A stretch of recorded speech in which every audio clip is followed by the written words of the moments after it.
Hello and welcome to another episode of my Motogp 19 career mode, and today we are here for the first and second round of the Moto2 Championship. So we're making our debut today here in Moto2. If you haven't seen the last episode, I do urge you to go check that out before I spoil the result of that one. So hopefully you've gone now. If you've not, then just carry on watching from this point, I guess. But we managed to win the championship in Moto3 at the last round against Aaron Canet there. It was a pretty good title decider. It kind of got decided on the first lap because Canet got an awesome start, but I managed to hunt him down and re-overtake him. Then we just kind of pulled away. So that's kind of how the championship ended. But it was a hard season. Hopefully this one will be a little bit easier in terms of we won't have so many ups and downs. But you never know. I think I'll be a bit more comfortable on the Moto2, but we never know. So let's have a look at the news from the MotoGP world then. Is it Marquez's year again? New season, old faces on the hunt for success. The Spanish rider says he's ready and makes no mystery of his season goal to win the championship. Moto2 and Moto3. The Moto2 and Moto3 championships also start the Losail night race with lots of new faces on the start line. News from the pits, Biker's telemetry technician speaks.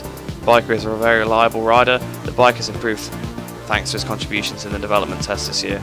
So even though we've done nothing, apparently we've made the bike better, so that's good. Speaking of making the bike better, let's have a look at the research and development section. So it's 15 resource points or development points to upgrade that, 30 for that, 15 for that, 15 for that. So perhaps the upgrades are a bit cheaper because there's a lot more of them. But yeah, you can see there's a lot to be decided in the rideability and the performance of the bike. So that means we are going to have to start doing practice again. So I'll see you at the end of practice. Hopefully we will have achieved all of the objectives. So then at the end of that session we were fastest by 1.7 seconds ahead of Luca Marini in second place, Augusto Fernandez in third, Alex Marquez fourth and Tom Luthi fifth. Now I'd like to point out I did manage to achieve all of my practice objectives there, so I am pretty happy about that. So we got the full 30 points that we should get pretty easily as well. And obviously a 2:03.0 is what Marini did. On the race runs my worst lap was a 2:02.8 I think. So even on the hard tyre I was quicker than them, so it's boding pretty well for us. I think the AI must be just quite bad at Qatar because this sort of same thing happened last year. But without further ado, it's heading to qualifying and hope we've actually been put into Q2 like we should have been. So we are now in the pits for qualifying and it has actually put us through to Q2, so that's good. Not really sure kind of what happened in those episodes in Moto3 where it put us into Q1 for some reason, but this time it has worked, so we'll stick on a new set of softs here and we'll head out to stuff here. Bit different to see a chunkier Dunlop tyre on the menu, obviously, because I either see like a big Michelin or a tiny Dunlop, but this time I actually get to see a big one. Obviously, I've been playing either Moto3 or MotoGP. I've not really put much into Moto2, but I have been enjoying this NTS. I must say, if this lap isn't great, I apologise. I took a little break after practice to go watch Formula 1 qualifying, so. Yeah. So I'm not quite as dialed in as I was probably like an hour ago or so. That was not that smooth, but it's okay. You can definitely do a few laps on these tyres.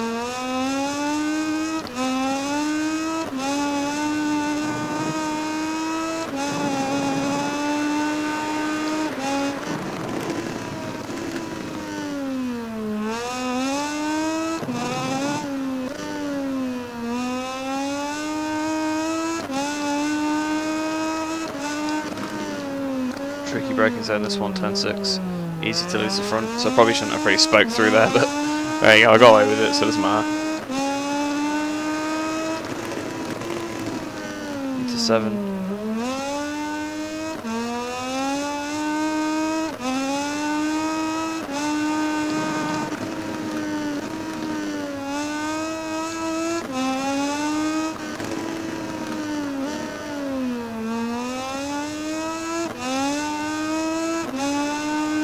Turn 11 now.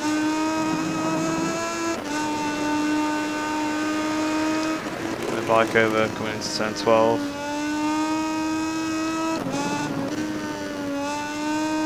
13. To 14 now. Getting back on the throttle to go towards the penultimate turn. On the throttle nice and early, right to the edge of the circuit, a little bit onto the green there, but nothing too bad. Down towards the last corner we go now. The last corner on the throttle, slightly on the throttle more. At the last corner we go. Just a short shoot. Well, it's a bit of a long run to the line actually. Then we'll see what lap time we get as we come towards line 56, 57, 58, 59, 2 minute, 2:01. So 2:01.4. So it's actually a pretty good lap. So I was a bit worried that perhaps I wouldn't be quite dialed in. I was only about a tenth off what I did in practice, so it's pretty good that one. So I think that's probably going to be good enough for pole. So we'll end the session there, and hopefully we are on pole position. So in the end, yes, that was enough for pole position, but they were considerably faster, look, than they were in practice. Luca Marini, who was second, is now 7th with a 2:02.0, which yeah, so they're about a second. He's about a second quicker than he was in practice, and that's certainly good enough for 7th there. We're only on pole by a tenth of a second ahead of Lorenzo Baldassarri, so we've not got quite as easy as we thought. Tom Luthi in 3rd place there, 4th place for Prax Marquez, 5th for Marcel Trottel, 6th for Bastianini, 7th for Marini as stated previously, 8th for Gardner, 9th for Navarro, and 10th for Augusto Fernandez. So we achieved the qualifying objective of top 15, which, yeah, I was pretty sure we would do that. But yeah, without further ado, let's head into the race and see what we can do off this pole position. It was a long weekend for the Moto2 riders, but finally the showdown is here. We're coming to you from the starting grid. There's just a few minutes to go before the race begins. It's pretty much the same intro then as in Moto3. It's just, instead of Moto3 they say Moto2, which I suppose this game is kind of what you're going to expect. So we're going to go for a soft front and 76 after a lap. Yeah, I think I'll go with the medium rear. We'll go with the medium rear just to be safe, although we might struggle to get the heat into it, but it is a Moto2 bike, so we should be able to split up the rear a little bit and do it. So we're on pole position for our debut, so let's just try and win the race, try to start off how we ended Moto3. Qatar Motorcycle Grand Prix will start shortly here in Doha, and the riders are ready to compete on an amazing illuminated racetrack. It's nice to hear that Triumph engine rev its nuts off on the start, on the grid. Lights out, there we go. Bit of a wheelie, have to let off the throttle again.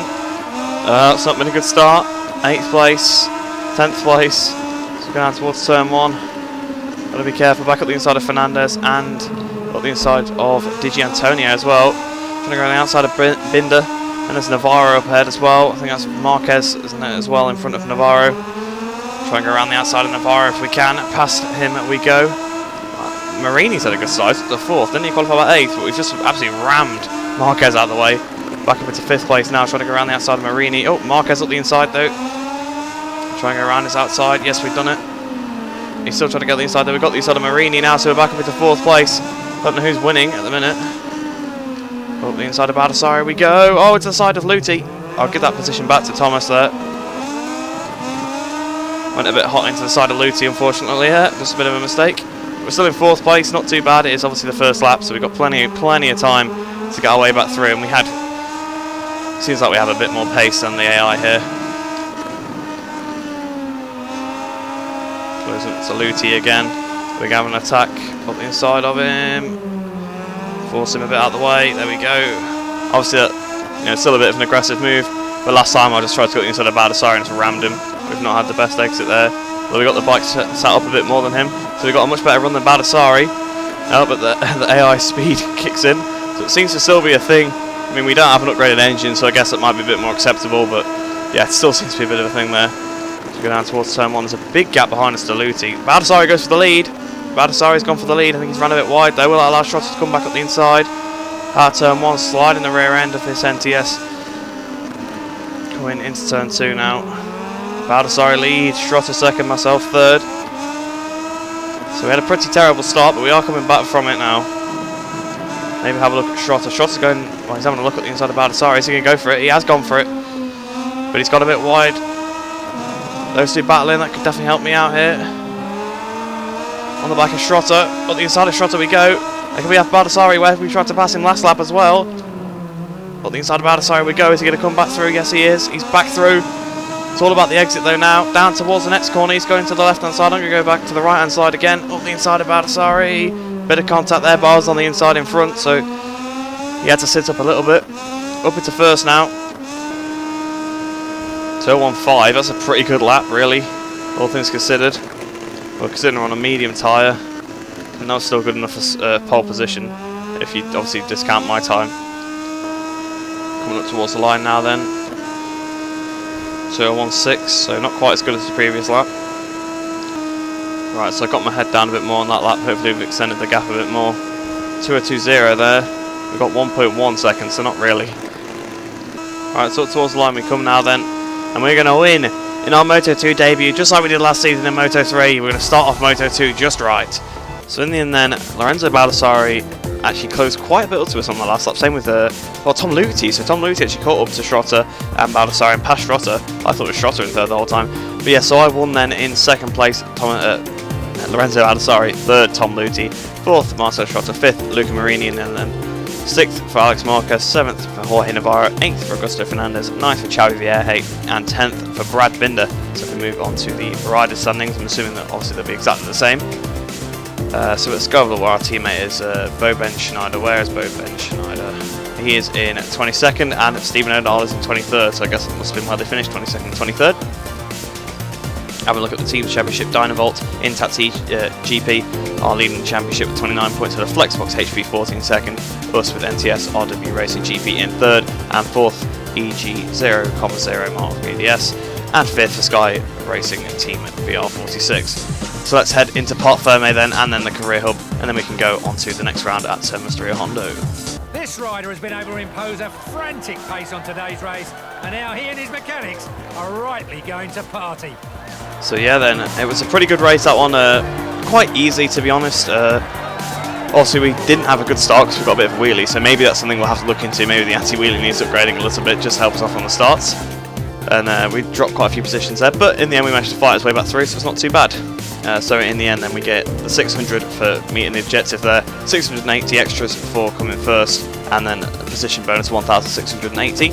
Again in the race then we got 1,200 for the objective, the top 15, 1,020 for first place, and then position bonus we get 2,520, and then the bonus options we get 4,466. So in the weekend total we gained 12,166 career progression points, and in total now we have 106,554. Look at the R&D, we managed to pass all the objectives, so we've got 30 points to spend. So we'll have a look at the research and development portion, have a look what we can get. So we can get front fork, so we should make it more rideable. Then the rider fully open the throttle and keep it open, so that's better. Stop the bike from wriggling so much. Oh, this is, oh yeah, I should just read it on the left hand side of the R. So this is an engine upgrade, this is a frame upgrade, it's an engine braking and anti-wheelie. So go for anti-wheelie, and let's go with engine braking as well, why not? Because the bike felt pretty good, so we'll stick with that. What we got so far. Let's look at the news of the MotoGP world then. Dovizioso straight on. The first round of the MotoGP Championship goes to the Ducati team rider. His victory leaves Marquez second and Rins third, empty-handed. Moto2 and Moto3. Wonderful Moto2 race sees victory for Biker over Baldassarri. In Moto3, an exceptional victory for Masia. A word from the stars of Moto2. Baldassarri, the first round went to Biker, but I've already had a long talk with my staff, and we're pretty confident we can beat him in Texas. Oh, is it Texas next? No, it's not Texas. Right, so he's like, okay, we're going to lose to him in Argentina as well, but then we'll beat him in Texas. Right, okay then.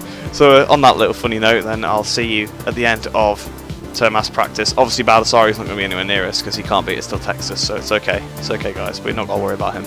So then, similar story to the end of practice in Qatar. We are on pole, well not pole, we are fastest by about 1 point something seconds here, ahead of Lorenzo Baldassarri in second, Tom Luthi in third, Remy Gardner in fourth place, and Enea Bastianini in fifth. Nearly said Enea's I can't speak apparently. Nearly said Enea's name wrong there.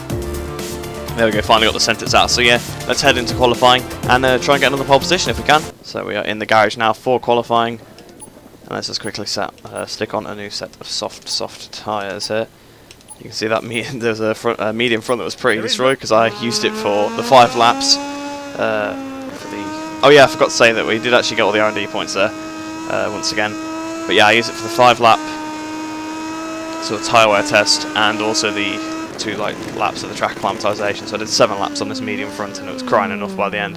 I still felt pretty stable on it, but looking at the percentage, it was pretty worn. But anyway, starting our lap now. Soft. It was also cloudy in practice, as you probably have seen.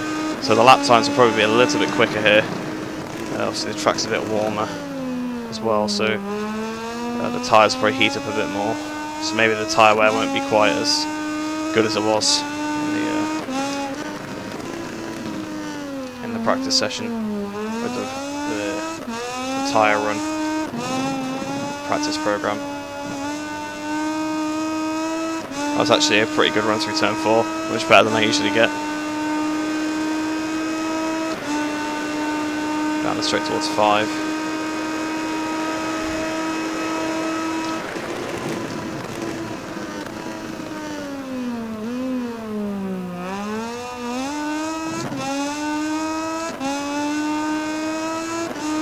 Through the long left of 6.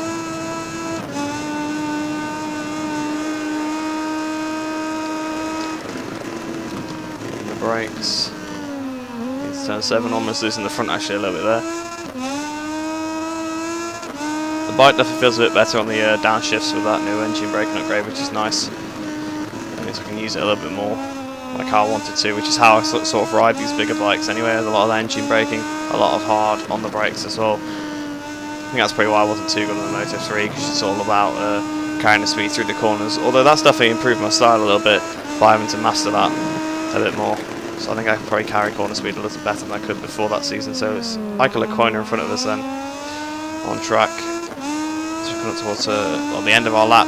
42.6, pretty good lap there. I think it's pretty it might be slightly slower than what we did in practice. I'm not 100% sure. So yeah, I'll skip to the end of the session and hopefully that's good enough for pole position. So then in the end, yes, that was good enough for pole position, and we were a bit more comfortable than at Qatar. We had almost half a second over Marcel Schrotter there, 0.4 of a second. Ahead of him, Alex Marquez in 3rd place, 4th place for Lorenzo Baldassarri, 5th Tom Maluti, 6th for Jorge Navarro, 7th for Enea Bastianini, 8th for Augusto Fernandez, 9th for Luca Marini, and 10th for Remy Gardner. So let's head into the race and try and make it 2 from 2. A few more minutes and the Moto2 race will begin. Right now, we are at the starting grid, waiting for the riders to receive the signal to start the warm-up lap. So then, it seems to be a pretty similar start to the season as it was in Moto3. Obviously not quite as dominant, but first in the first race and in on pole position for the first 2 races. So hopefully we can try and replicate what we did here last year, which was not last year, but last season in Moto3, and try and get yet another victory. Maybe not by 9 seconds again. I don't think I'll be able to do that, but yeah, hopefully we can try and get another victory here. Everything here is ready to start the race at Termas de Rio Hondo. Riders just have one more thing on their mind now, being the first to cross the finish line. So I do need to watch out for this start. Obviously it shouldn't wheelie as much as before, but still got to watch out for it. I don't want to. I'm just so used to going full throttle for the Moto3 starts. Offline we go. It's not been the best start. Down to 2nd, 3rd, 4th, 5th as we go into turn 1. Marquez has had a fantastic start. We're back up into 3rd. We were down to 5th at one point.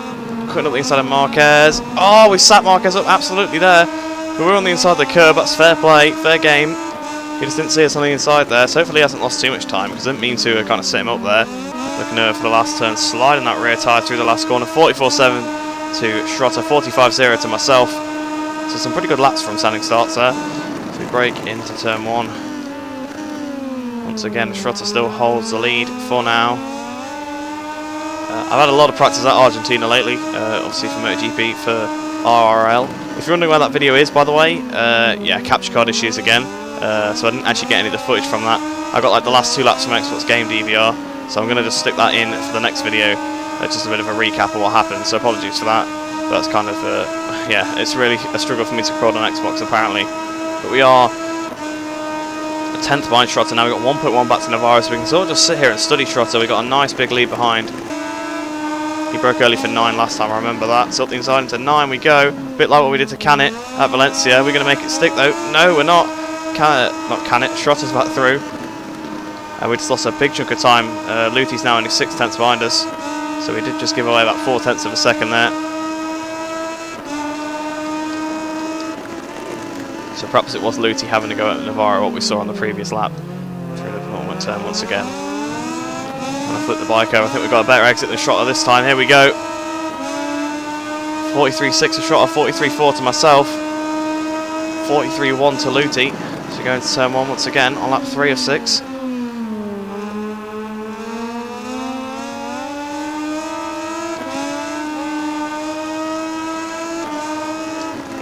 Here we go, the inside of Schrotter. Once again. We're not going to make it stick though, are we? No. Schrotter sliding it. I'm sliding it through 3. On the throttle, we've got a good run. We've got a really good run on Schrotter here.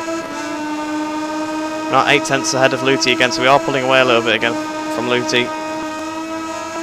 Through turn 8. Got a good run through 8. We're going to have an attack into 9 like on the previous lap. Break a little bit earlier than we did on the previous lap though.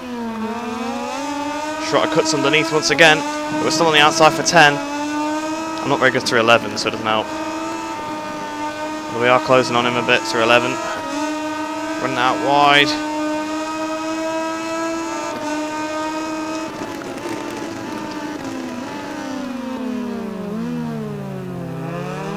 Through 13. Cutting back through 14. There we go. We got a good run on Schrotter this time. We've got a really good run. Marquez is a 43.0, 6 tenths quicker than what we're doing here. So Schrotter definitely running a bit of a slow pace at the front. We have to avoid him into turn 1 though. We cut way too close to the back of him there. That is a big mistake to have made. That's allowed Luthi through. Around the outside of Luthi though. We're sort of back on the back of Schrotter already, so I think Schrotter is probably holding us up slightly. Oh, but Luthi's back through again. This is not helping me out at all.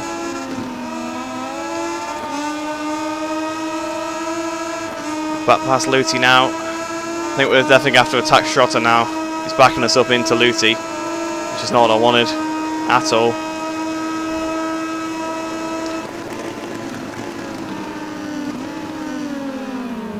Oh, Luthi goes for the move again. So Luthi really desperate to get past us here.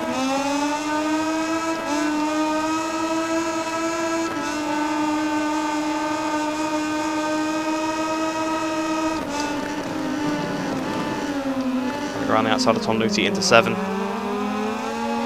Couldn't quite do it. Oh, Luthi's had a bit of a bad exit though from 8. We're side by side as we go towards turn 9, up the inside of turn 9. Oh, Luthi's leaning on us a bit though. Luthi's actually kept it. Right, starting the last lap now. The 2 Dynavolts are way too far in front. We've just got to defend from Bastianini behind now, because he's pretty close to us. That's a lesson I have to learn. Luthi didn't help either. Luthi kind of ruined any chance of us attacking Schrotter. Oh, Marquez. Marquez up the inside.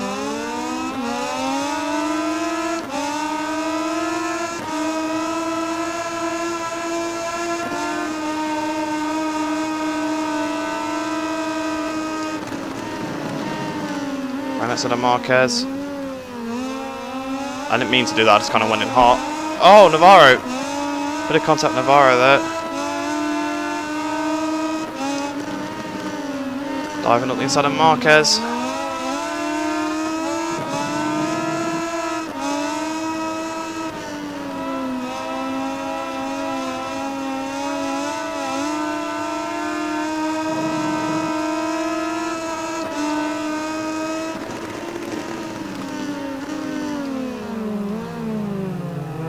Navarro trying to squeeze his way underneath.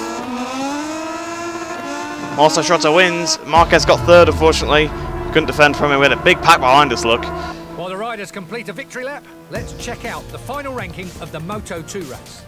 So in the end then, Marcel Schrotter did win the race ahead of his teammate Tom Luthi in 2nd place, Alex Marquez 3rd, myself in 4th, 5th for Jorge Navarro. So a little bit disappointing, to be honest. We obviously had the pace in the race. We had quicker pace than Schrotter. It's just unfortunate. I wasn't aggressive enough against him. He held us up for too long, and then by that point I was having to nurse my tyre, but I had to still push to get back past people like Luthi. That's just kind of how it happened. It's a bit unfortunate, but 4th place still not a bad result. So we'll head into the championship standings and see how that affects things. Myself and Schrotter now equal on points. Obviously we both had a win and a 4th position now, so I'm actually 2nd in the championship technically, but we are drawing. On countback as well, it would be the same since we had the same scores so far. We've got a 2-point lead over Thomas Luthi in 3rd place there. Baldassarri drops down to 4th. He's 9 points away, and Marquez moves up to 5th in the championship. We have a look at the team's championship.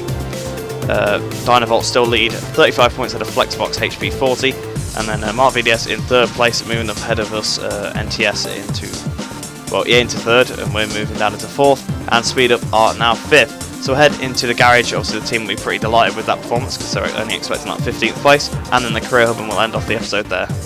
Even if he didn't make the podium, his placing shows that the bike and rider are competitive. If he keeps this up, the team can find itself fighting for the top positions. So yeah, I am a little bit disappointed, to be honest, because I felt like I could win that one pretty easily. If I'd gone with the hard tyre, probably would have worked. So I think I'll definitely bear that in mind for the future, maybe going for the hard tyres. But in the end, then we still got plenty of bonus options there. So we got the 600 for the objective in qualifying, and then 680 for our first position. Obviously, starting first on the grid, pole position, and then position bonus we got 1,680. And in the race, we got the 1,200 points for the objective. Fourth place gave us 840 points, and the position bonus 1,980. Bonus options 4,048 there. In terms of the weekend, we gained 11,028 in total, so now we have 117,582. Like I said, in qualifying, we did manage to pass all of the objectives, so we now have another 30 resource points to spend. So let's go over to the research and development, and have a look what we should buy. Rear tyre consumption, okay, yes, I'll buy that one, the engine braking. So now the engine braking is fully upgraded, we'll go for probably upgrading the rest of the anti-wheelie in the end there, because we still got a little bit of wheelie off the start, which actually is what cost us the position to Schrotter in the first place, unfortunately. And then we'll have a look at maybe the frame, and then we'll go for the engine last, because it doesn't seem like the straight line speed is too bad. Let's have a look at the news of the MotoGP world then. Rossi Tango, the Yamaha rider, wins the Argentinian round of the MotoGP World Championship. Rin's second won't be discouraged. This is a relatively new circuit, results like this are to be expected. Okay, but it came out in 2014, and it's 2019, so it's 5 years old. That's not really a new circuit. Anyway, Moto2, Moto3. In Moto2, Schrotter cuts loose. He overtakes his way to victory through force of will. In Moto3, Masia first wins the duel with Dalla Porta in second. A word from ourselves in Moto2. It was a great race, and all the riders did well. I saw there's a lot of fierce battle going on behind the leaders. For example, Bike had a lot to contend with. I did in fact have a lot to contend with, thanks to you. Slowing the pace down when you're in the lead, but yeah, I should have been a bit more authoritative with him, and I should have gone for the hard tyre, but, you know, hindsight is 50-50, not 50-50, 2020. I can't get phrases right ever, so I won't bother saying them. But I hope you did enjoy that Moto2 debut. I'd say a bit of an up and down episode, but not really. They were both pretty positive results, so obviously I am a little bit disappointed in myself for not winning, but we finally have what I wanted. That was a balanced fight with the AI. There was no advantage to the AI, no advantage to myself. It was a fun, balanced battle. I enjoyed it. So, you know, those two races, I really did enjoy them. So yeah, like I said, I hope you did enjoy this video. I hope you enjoy the rest of your day, and I shall see you in the next one.